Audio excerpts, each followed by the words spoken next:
Bila kita buat baik kat orang, tolong orang, mudahkan urusan orang, sebenarnya kita tengah buat baik kat siapa?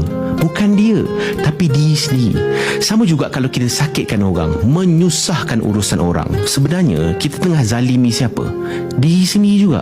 Sebab dekat dunia ni, dia bukan tentang aku dan kau, tapi tentang aku dan Allah dan kau dan Allah.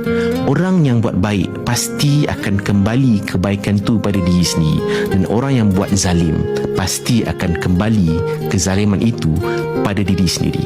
Sebab tu kita buat baik tapi orang balas tak baik, sebenarnya itu bukan urusan kita, itu urusan dia nanti dengan Allah.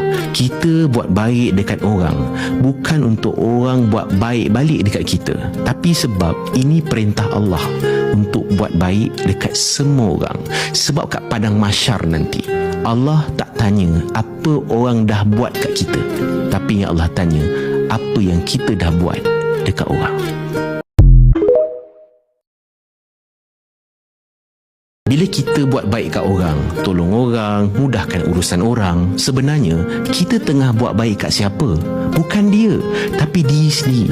Sama juga kalau kita sakitkan orang, menyusahkan urusan orang, sebenarnya kita tengah zalimi siapa? Diri sendiri juga.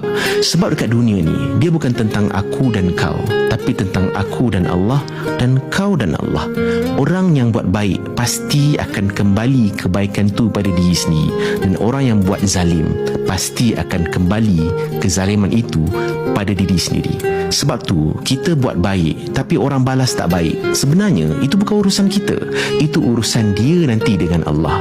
Kita buat baik dekat orang bukan untuk orang buat baik balik dekat kita, tapi sebab ini perintah Allah untuk buat baik dekat semua orang. Sebab kat padang mahsyar nanti Allah tak tanya apa orang dah buat kat kita, tapi yang Allah tanya apa yang kita dah buat dekat orang.